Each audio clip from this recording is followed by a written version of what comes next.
This is the Tesla vehicle that the world needed more than anything else.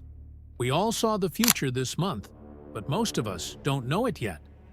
First, why does it look that way?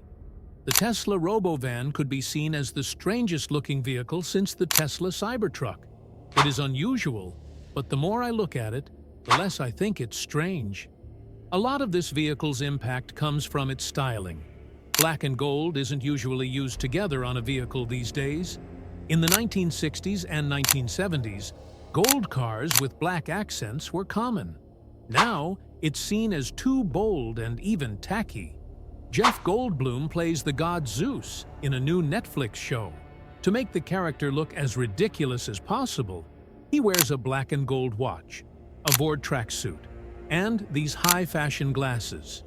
Now, I can guarantee that Tesla chose this gold color for the Cybercab and Robovan so that they don't look like any other car you've ever seen. They're also different from anything else on the road today.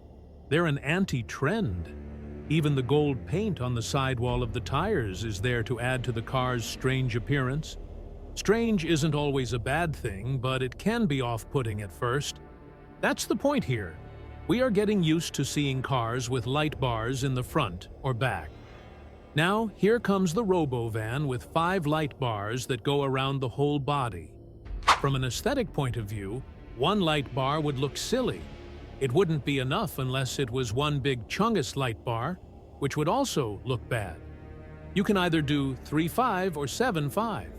7.5 was the right choice. However, the lack of exposed wheels is what really makes this thing look so strange.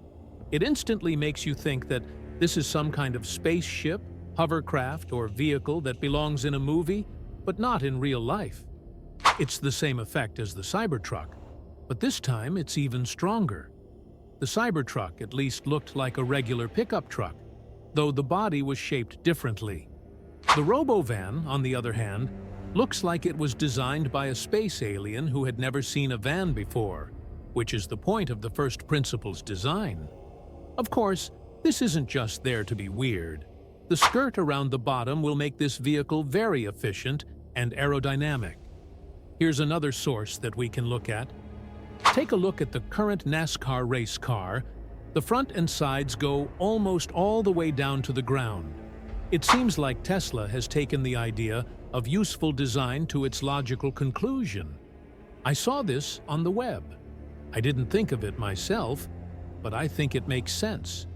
Using that skirt, Tesla could make a negative pressure vacuum under the Robovan, which would help it stick to the road. You may not have seen this car before. It's called the McMurdy Spearing and was just reviewed by Top Gear. It's the fastest car in the world. Not only straight lines, but also around corners.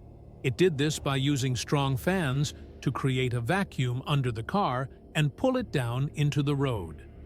This, along with an aerodynamic body, gives the car an unmatched amount of traction downforce and stability in all driving conditions.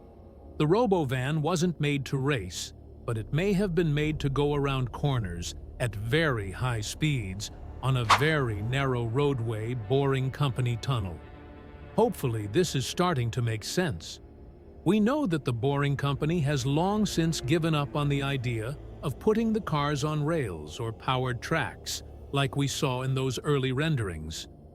This will make the tunnel much easier to build, but it also means that the speed of travel is limited by the vehicle's ability to handle curves.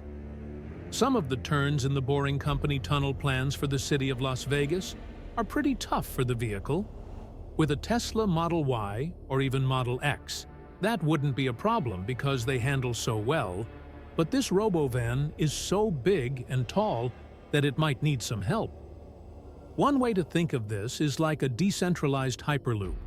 Instead of trying to make the whole tunnel vacuum and getting all the air out with a big pump, we focus on getting the air out from under the vehicle with a small pump. This would create a localized vacuum that would still let the vehicle go much faster than it would be physically possible without the vacuum. In real life, this continuous skirt design might still seem completely useless, but it's actually very useful. because it makes the Robovan much safer, not necessarily for the people inside, but for everything else around it. With the wheels hidden and the body extending all the way down to the road, the Robovan can run over anything. If you get hit by a car, you'll go up over the hood, which is bad. But if you get hit by a truck, bus, or van, you'll go under, which is the last place you want to be. If the self-driving AI works as planned, it should be very unlikely that the Robovan will ever hit anything or anyone. But it's not impossible. And if there are a lot of these things on the road over months and years, there's a 100% chance that they will crash. Things get really interesting when we think about these vehicles driving on real streets. The Cybercab may have gotten more attention at Tesla's big event on October 10th, but that's only because it will be easier to build and roll out in the short term. The Robovan, on the other hand, is Elon Musk's long-term plan for transportation. Okay, listen up. Cybercabs are a great short-term way to introduce the idea of self-driving cars, but they could make traffic worse if they become too popular too quickly. If your average driver or Uber rider chooses a Cybercab instead, that's great. I don't think so. Here's something to think about. Why are buses so big in the first place?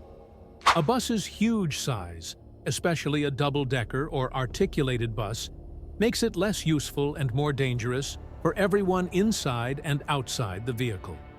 Before, we kept making each bus bigger instead of having a bunch of smaller buses. There are two main reasons for this. One is drivers. Not everyone wants to be a bus driver, but it's a good job that pays well in most places. We won't go into the neoliberal education system's obsession with demonizing blue-collar work, but the fact is that there are only so many drivers to go around. So we have to make the buses as big as possible so that each driver can do as much work as possible. But even if there were unlimited drivers or buses could drive themselves, there would still be maintenance to deal with. Traditionally, each bus has a diesel engine and a gearbox. These need a lot of maintenance and upkeep, which requires mechanics, a job that not everyone wants to do for a variety of reasons. Now, we also want to get the most out of each engine and gearbox, which means making the bus as big as possible. However, if we got rid of the driver and traditional maintenance, there's really no reason to make the bus so big. For example, a standard 40-ton city bus has 44 seats, plus room for people. Tesla is right when they say that each van can hold no more than 20 people. We don't know how long the Robovan is, but it's longer than a Cybertruck, which is 18.6 feet, but not by much.